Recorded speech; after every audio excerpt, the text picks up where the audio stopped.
इससे पहले भी आप टेंस पढ़े होंगे, लेकिन आज जो आप टेंस पढ़ रहे हैं इस एनर्जी के साथ पढ़िएगा कि आज के बाद टेंस पढ़ने की जरूरत न पड़े, पढ़ाने की जरूरत पड़े। कोई हमसे पूछे तो उसको हम सिखा सकते हैं।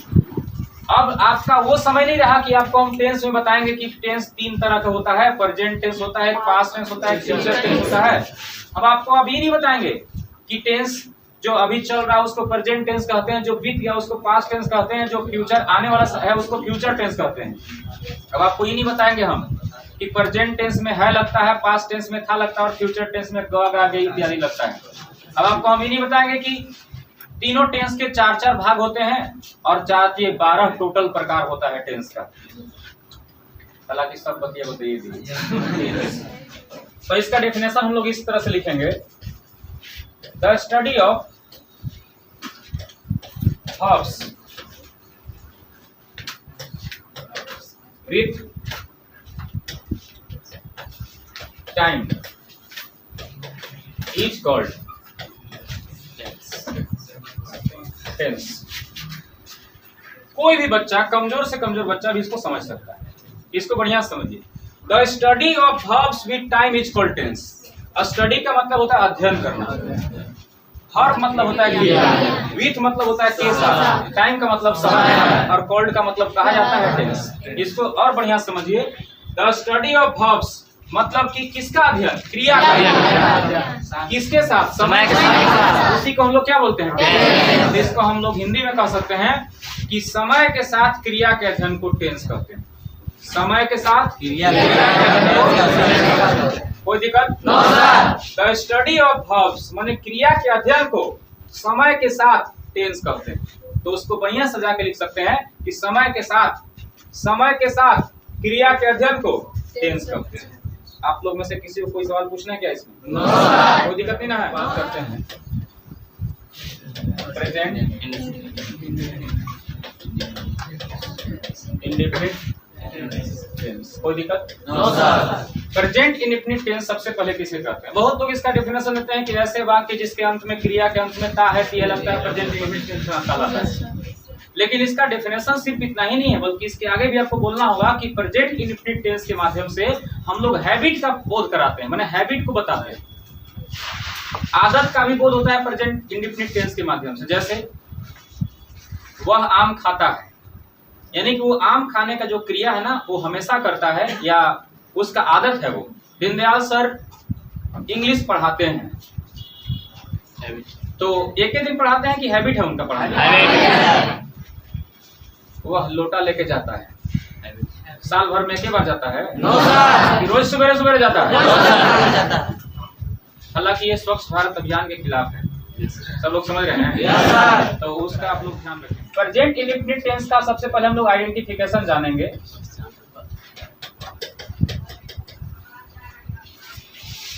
आइडेंटिफिकेशन का मतलब होता है पहचान। इस टेंस का पहचान क्या है, इसी को हम लोग शॉर्ट में आईडी भी तो कर सकते हैं। yes, किसी भी हिंदी वाक्य के क्रिया के अंत में अगर ता है,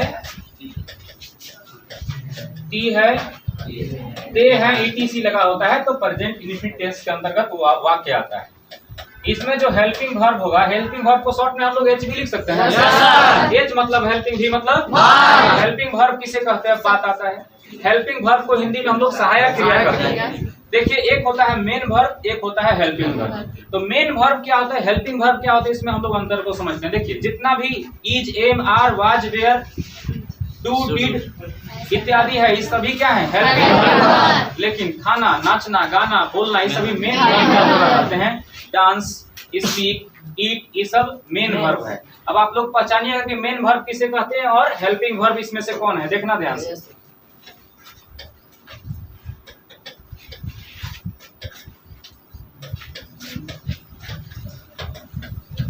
Ram is going to Patna, देखना ध्यान से। Ram is going to Patna में हेल्पिंग वर्ब कौन है, इज, और ये जाना गोइंग है मेन वर्ब। अंडरस्टैंड? उसी तरह से I have eaten a mango, इसमें हेल्पिंग वर्ब कौन है, हैव हेल्पिंग वर्ब है और ईटेन क्या है, मेन वर्ब। आगे समझेंगे। यू हैड gone to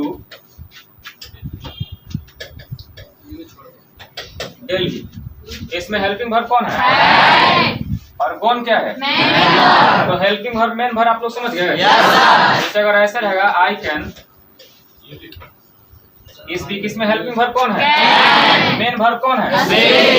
अंतर समझ गए? Can, could, may, might, will, would, shall, should, ये सभी हेल्पिंग वर्ब है और मेन वर्ब खाना, नाचना, करना, बोलना इत्यादि मेन वर्ब है। ये सहायक क्रिया के रूप में सहायता करने के लिए आते हैं, इसीलिए इनको हेल्पिंग वर्ब कहा गया है। अंडरस्टैंड? तो इसको आप लोग याद रखिएगा, हेल्पिंग वर्ब मेन वर्ब। जिस तरह से टॉपिक्स आएंगे उस तरह से हम लोग डिटेल में बात करते चलेंगे। हेल्पिंग वर्ब जो होता है बाबू, वो डू या डज होता है। अंडरस्टैंड? अब देखेंगे जो डू का जो प्रयोग हम लोग करते हैं, जब सब्जेक्ट के रूप में आई रहेगा, वी, यू, दे और प्लूरल नंबर, क्या होगा जी? प्लूरल नंबर होगा, जिसको हम जगह और समय बचाने के लिए हमने पीएल लिख दिया। पी मतलब प्लूरल, एन मतलब नंबर, ठीक है? और सिंगुलर नंबर को हम लोग शॉर्ट में एसएन बोलेंगे। एक वचन को एसएन और बहुवचन को पीएन। आप लोग बताइए कि ये जो पेन है वो एसएन है कि पीएन है? एसएन। सिंगुलर नंबर है कि प्लूरल नंबर? सिंगुलर। एक पंखा क्या है? सिंगुलर। और बहुत सारे पंखे क्या है? एक टेलीविजन क्या है? सिंगुलर।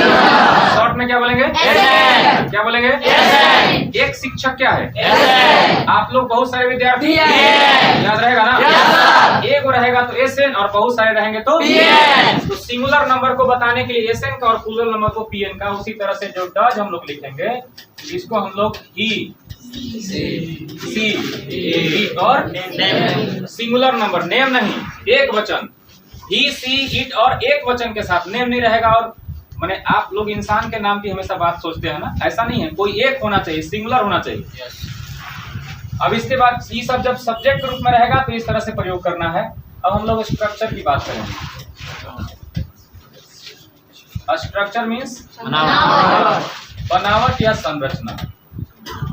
देखिए बाबू, संरचना के आधार पर, बनावट के आधार पर सेंटेंस चार तरह के होते हैं। एक अफर्मेटिव सेंटेंस होता है, एक निगेटिव सेंटेंस, एक इंट्रोगेटिव सेंटेंस और एक स्पेशल इंट्रोगेटिव सेंटेंस। और इसी को हम लोग WH सेंटेंस भी कहते हैं। स्पेशल इंट्रोगेटिव को WH सेंटेंस इसलिए कहा जाता है क्योंकि इस सेंटेंस की शुरुआत या तो W से होता है या फिर H से होता है, इसीलिए इसको WH सेंटेंस कहा जाता है। Any problem? No sir. आगे समझो। तो बनावट में देखिए, सबसे पहले हम लोग अफर्मेटिव सेंटेंस की बात करेंगे, AFF की बात करेंगे। कोई दिक्कत? No sir. अफर्मेटिव सेंटेंस का ये नियम है कि सबसे पहले सब्जेक्ट होगा, उसके बाद V1 या V5 प्लस ऑब्जेक्ट। ये हुआ प्रेजेंट इंडेफिनिट टेंस का अफर्मेटिव सेंटेंस का स्ट्रक्चर। निगेटिव सेंटेंस को हम लोग शॉर्ट में NEG लिख सकते हैं ना? yes, और उसके बाद हम लोग निगेटिव सेंटेंस में सब्जेक्ट प्लस डू या does plus V1 plus object. इस बात का हमेशा ख्याल रखा जाए कि यहाँ पर बहुत सारे बच्चे V5 भी लिख देते हैं। यहाँ हमेशा सिर्फ अफर्मेटिव में V1 या V5 होगा, बाकी सब में सिर्फ V1 ही होगा। हम बताएंगे V5 और V1 क्या होता है। अब बात करते हैं इंट्रोगेटिव, INTERROGATIV, लेकिन हम लोग INT लिखे हैं। देखिए, इंट्रोगेटिव सेंटेंस आपको समझना है। तो ये देखिए, जो सबसे पहले लाइन मारेगा वो सबसे पहले बर्बाद होकर नीचे गिरेगा। Yes sir. डू या डज ने लाइन मार दिया, यस, तबाह होकर नीचे गिरेगा। डू या डज, अंडरस्टैंड? Yes sir. अब इसी का देखा देखिए, यस ने भी लाइन मार दिया, इजी बर्बाद हो गया, नीचे गिर गया। yes, sir। इसके बाद नोट ने भी लाइन मारा, लेकिन पर्दा में छुप के मारा, ठीक है? yes, sir। इसके बाद प्लस, फिर V1 plus object plus question. अब इसको टेंस के लैंग्वेज में समझिए। किसी भी इंट्रोगेटिव सेंटेंस को बनाने के लिए हेल्पिंग वर्ब को पहले कर दिया जाता है, चाहे प्रेजेंट इंडेफिनिट टेंस हो, चाहे पास्ट इंडेफिनिट हो, चाहे फ्यूचर इंडेफिनिट टेंस हो। अगर इंट्रोगेटिव बनाना है तो जो भी ऊपर में हेल्पिंग वर्ब होगा उसको पहले लिख दीजिए, इंट्रोगेटिव बन गया। उसके बाद सब्जेक्ट आएगा, उसके बाद नोट आएगा। अब यहाँ ब्रैकेट में हमने नोट को इसलिए लिखा कि अकॉर्डिंग टू रिक्वायरमेंट, जरूरत के अनुसार नोट का प्रयोग करना है। अगर जरूरत है, माने इंट्रोगेटिव प्लस निगेटिव है, माने इंट्रोगेटिव में भी नकारात्मक है, तब नोट का प्रयोग करेंगे, और नहीं जरूरत है तो नहीं। हम जब एग्जाम्पल बताएंगे तो आपको उस समय समझ में आएगा। अब बात करते हैं स्पेशल इंट्रोगेटिव, SPLINT लिख सकते हैं ना? Yes sir. इसी को WH सेंटेंस भी कहते हैं कि इस सेंटेंस की शुरुआत या तो W से होती है या फिर S। तो ध्यान देंगे इसमें ये तो और आसान है। सबसे पहले QW लिखना है, पूरा ऊपर ला उतार देना है। तो डू या does plus subject plus not plus just object plus. Any problem? No sir. आइए हम लोग मिल करके सेंटेंस बनाते हैं। Are you ready? Yes sir. थोड़ा सबसे पहले हम आपको ये भी बताना चाहेंगे V1 क्या होता है, V5 क्या होता है। Yes sir. ठीक है? Yes sir. तो देखिए V1 या V5 क्या होता है। देखो बाबू, V1 का प्रयोग कब करेंगे, V5 का प्रयोग कब करेंगे? जब I, we, you, they और प्लूरल नंबर में से कोई भी रहेगा, तो ऐसी स्थिति में हम लोग अफर्मेटिव सेंटेंस में V1 का प्रयोग करते हैं। V1 का मतलब जैसे वर्ब है वैसे ही रहेगा। लेकिन अगर ही, सी, इट और सिंगुलर नंबर में से सब्जेक्ट या वर्ब कोई भी रहेगा, तो यहाँ पर हम लोग किसका प्रयोग करेंगे? V5 का प्रयोग करते हैं। V5 का मतलब होता है वर्ब प्लस एस या एस। कोई दिक्कत? No sir. मैंने वर्ब में एस या एस जोड़ देना है, V5 बन जाएगा। जैसे आप उदाहरण समझिए, यहाँ पर आप बढ़िया से देख लीजिए। जैसे को went, gone, going, goes। V1, V2, V3, V4, V5। तो गो का अगर V5 अगर हम लोग देखें तो एस या एस लगा दिए इसमें ना। तो गो का V5 गोज होता है। डांस का V5 डांसेज होगा। ईट का V5 ईट्स होगा। राइट का V5 बोलो जोर से। वॉक का V5 वॉक। स्पीक का V5 राइट और रॉन्ग? राइट। तो इस तरह से हम लोग इसको समझे, ठीक है? इसको आप लोग याद रखिएगा। इसके बाद हम लोग आगे बढ़ते हैं, देखिएगा ध्यान से। कुछ एग्जांपल्स आपके सामने रखते हैं। सबसे पहला एग्जांपल, वह सबसे साधारण सिंपल सा एग्जांपल से समझेंगे। वह एक आम खाता है। Any problem? No sir. वह एक आम खाता है। तो सबसे पहले हम लोग इसमें जाने कि सब्जेक्ट कौन है, वर्ब कौन है और ऑब्जेक्ट कौन है। तो बाबू, जो कोई काम करता है, जो भी व्यक्ति, उसको सब्जेक्ट कहते हैं। तो इसमें काम करने वाला वह है, सब्जेक्ट ये हो जाएगा। और उसके बाद जो काम का नाम होता है उसी को हम लोग खाना को बोलते हैं, काम का नाम, ये वर्ब हो जाएगा। और जिस पर क्रिया का प्रभाव पड़ रहा है आम पर, तो एक आम क्या हो जाएगा, ऑब्जेक्ट हो जाएगा। ऑनलाइन क्लास जो हम शुरू करने वाला लाइव क्लास, उस क्लास में हम यही सब चीज एकदम बेसिक चीज से लेकर चलने वाले हैं। बहुत सारे बच्चों को यही सब सब्जेक्ट वर्ब ऑब्जेक्ट भी नहीं पता है। पहले वाला डेफिनेशन नहीं याद करके रखना है कि कौन लगा के प्रश्न पूछने पर सब्जेक्ट आता है, क्या लगा के प्रश्न पूछने पर दिस और दैट आता है। ये सब हड़प्पा सा बेताल और डेफिनेशन हो गया। सब लोग समझ रहे हैं? yes, पहले के समय में बहुत सारे लोग डेफिनेशन देते हैं कि जिस शब्द के अंत में ना लगता है उसको क्रिया कहते हैं। जैसे नाचना, गाना, बोलना। तो इसे तो फिर नाना भी क्रिया होगा।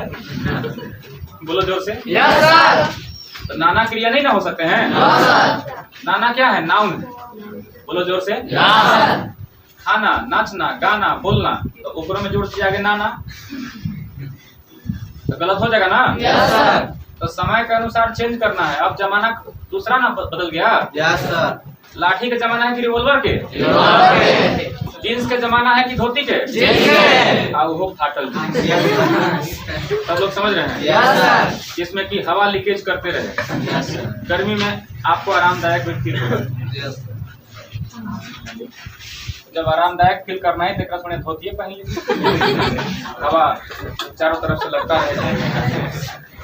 आगे देखो, वह एक आम खाता है। तो सबसे पहले वह को हम लोग लिखेंगे, सब्जेक्ट लिखना है ना। yes, चलो ही लिख दिए। अब V1 लिखेंगे, V5 लिखें? V5। एक चीज और बढ़िया समझिए कि वह एक आम खाता है, तो इसके अनुसार बनाएंगे अफर्मेटिव सेंटेंस है। अगर इस सेंटेंस रहेगा कि वह एक आम नहीं खाता है, तो नेगेटिव सेंटेंस के अनुसार बनाएंगे, इसके अनुसार। अगर है क्या वह एक आम खाता है, इसके अनुसार बनाएंगे। वह एक आम क्यों खाता है, इसके अनुसार बनाएंगे। मोहन पटना जाता है, अफर्मेटिव सेंटेंस। मोहन पटना नहीं जाता है, क्या मोहन पटना जाता है?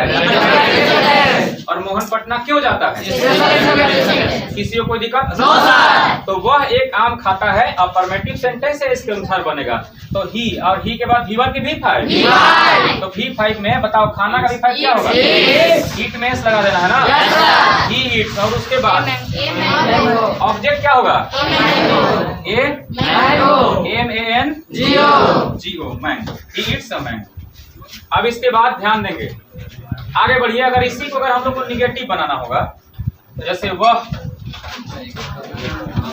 एक आम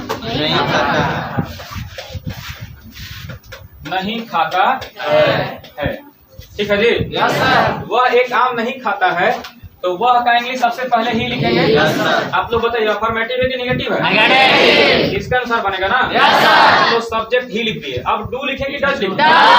डू की डज? तो यहाँ पर हम लोग को नहीं अगर समझ में आएगा तो यहाँ देखिए ही के साथ डज, यहाँ ही है इसीलिए हम लोग इसका डज का प्रयोग करेंगे। देख लीजिए ध्यान से। चलो डज लिख दिए। अब डज के बाद फिर नोट ना? और अगर शॉर्ट में लिखना चाहे तो डजन भी लिख सकते हैं।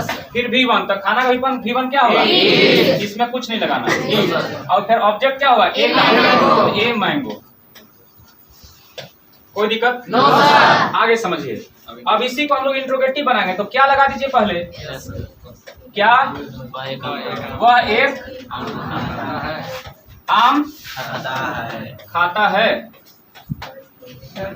सब लोग समझ रहे हैं? yes, sir। तो सबसे पहले वो क्या है तो व्हाट लिखेंगे? व्हाट लिखेगा? डू या डज? तो बताइए डू लिखेंगे डज लिखेंगे? क्यों डज लिखेंगे? क्योंकि यहाँ पर ही है ना, और ही है इसीलिए हम लोग ऊपर यहाँ पर देखेंगे ही के साथ हम लोग हमेशा डज का प्रयोग करते हैं। दिक्कत नहीं ना है? आगे समझिए बढ़िया से। तो चलो भाई डज लिख दिए। डज लिख दिए? अब डज के बाद फिर सब्जेक्ट ना? बताओ इसमें सब्जेक्ट कौन है? तो ही ना? सब्जेक्ट कौन है? जोर से बोलो, फिर से बोलो, फिर से बोलो, एक बार और जोर से, फिर से बोलो, फिर से।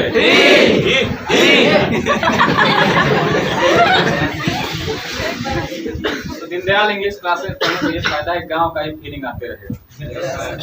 Yes sir. यहाँ पर सब्जेक्ट यहाँ वह को ही कहते हैं, गांव में किसको कहते हैं? कैसे बोलता है?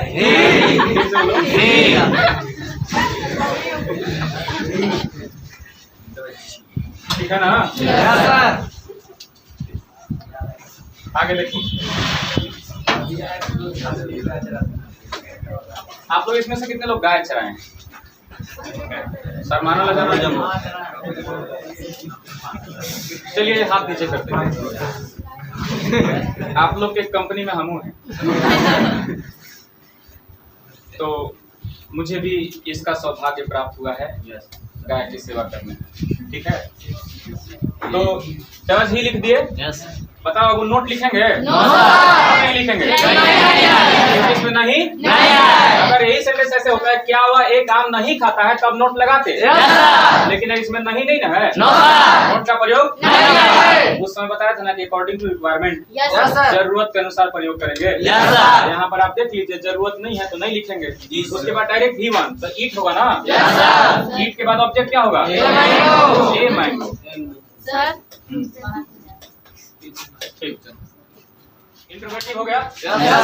स्पेशल इंट्रोगेटिव में आइए। स्पेशल इंट्रोगेटिव में देखो सबसे पहले सेंटेंस इसी तरह से ना होगा कि वह एक आम क्यों खाता है। दिक्कत नहीं ना है? वह एक आम क्यों खाता है, तो आपको बताए थे कि वह एक आम क्यों खाता है में सेंटेंस के बीच में कब क्यों कहाँ कैसे आता है। ठीक है, इसीलिए इसको हम लोग स्पेशल इंट्रोगेटिव में WH सेंटेंस कहते हैं। इसको बढ़िया समझिए। वह एक आम क्यों खाता है में सबसे पहले QW लिखना है। अब आपके मन में प्रश्न है सर ये QW होता क्या है? QW का मतलब होता है क्वेश्चन वर्ड। अब QW किसे कहते हैं? ऐसा शब्द जिससे कोई प्रश्न करने या होने का बोध होता है उसको हम लोग QW कहते हैं, क्वेश्चन वर्ड कहते हैं। जैसे कब, क्यों, कहाँ, कैसे, किसके साथ, किस लिए, कहाँ तक, ये सभी क्वेश्चन वर्ड हैं। और उसी को इंग्लिश में हाउ, वेयर, हु, व्हाई इत्यादि कहते हैं। तो कहता है कि क्यू डब्ल्यू सबसे पहले लिखे। बताओ इसमें क्यू डब्ल्यू कौन है? तो क्यों का इंग्लिश पहले ना, तो डब्ल्यू एच वाई। अब वाई के बाद डू की डज, क्यों डज होगा? क्योंकि यहाँ ही है, तो यहाँ पर हम लोग डज लिखेंगे। अब डज के बाद फिर क्या लिखोगे? सब्जेक्ट इसमें ही है ना। नोट लिखोगे? क्यों नहीं लिखेंगे? इसमें नहीं, उसमें नोट नहीं लगाएंगे। उसके बाद V1 ना, ईट। उसके बाद MAN GO क्वेश्चन। चलिए रिपीट विथ मी, मेरे साथ बोलना है। हम लोग अभी कौन सा टेंस पढ़ रहे हैं? आइडेंटिफिकेशन मतलब आईडी शॉर्ट में बोलेंगे। क्या बोलेंगे? इसमें क्या लगता है? क्रिया लगता है ना। आप लोग बताइए कि H मतलब हेल्पिंग, अभी मतलब दोनों मिला के हिंदी में सहायक है ना। हेल्पिंग वर्ब कौन कौन? डू या डू का प्रयोग किसके साथ? और P मतलब प्लूरल, मतलब दोनों मिला के डज का प्रयोग। मतलब सिंगुलर ना, मतलब V5 का प्रयोग करना है। उसके बाद V5 का मतलब वर्ब प्लस स्ट्रक्चर मतलब बनावट या संरचना, ठीक ना। देख लो, सेंटेंस संरचना के आधार पर 4 तरह के होते हैं: अफर्मेटिव, निगेटिव, इंट्रोगेटिव और अफर्मेटिव सेंटेंस में सबसे पहले निगेटिव में क्या लगा देना है? नो। इंट्रोगेटिव में हेल्पिंग वर्ब सबसे, और लास्ट में क्या लगा देना है? Question marks. उसके बाद स्पेशल इंट्रोगेटिव ना, इसी को WH सेंटेंस क्या बोलते हैं?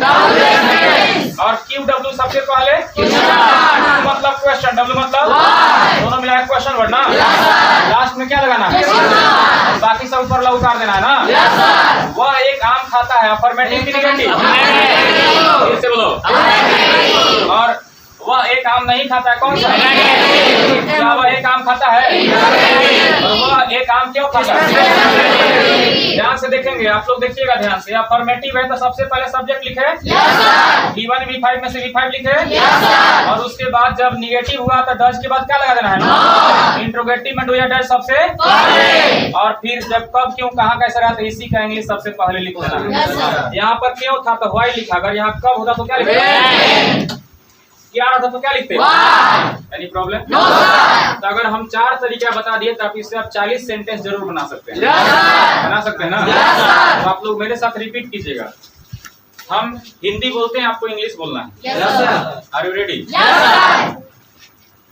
वह जाता है, ही गोज। क्या होगा? वह खाता है, वह नाचता है, वह सोता है, वह टहलता है, वह बोलता है, ही स्पीक्स। क्या होगा? वह अंग्रेजी बोलता है, वह मेरे साथ अंग्रेजी बोलता है, ही स्पीक्स इंग्लिश विद। वह दौड़ता है, फिर से बोलो, फिर से बोलिए। वह सड़क पर दौड़ता है, वह सुबह में दौड़ता है, he runs in the morning। अगर सेंटेंस ऐसे रहेगा कि वह जाता है तो हम बनाएंगे he goes, लेकिन क्या वह जाता है? Does he?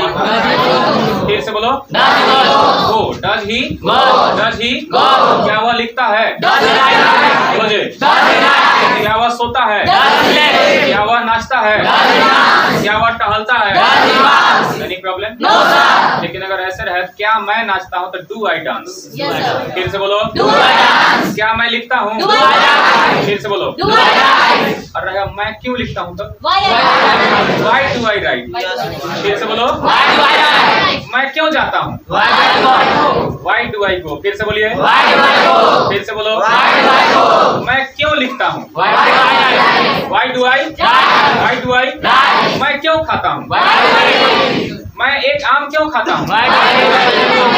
Why do I eat a mango? There is no जान, my dear जान। Yes sir। कोई जान है? No sir। अब ये कहता है कि टेंस टफ है, एकदम आसान टेंस है, ठीक है। और बाकी के 11 टेंस हम लोग इसी तरह से आसानी पूर्वक पढ़ लेंगे। अंडरस्टैंड? तो इसी तरह से आप लोग हंसते रहिए, मुस्कुराते रहिए, क्लास आते रहिए। आज के लिए बस। Have a nice day.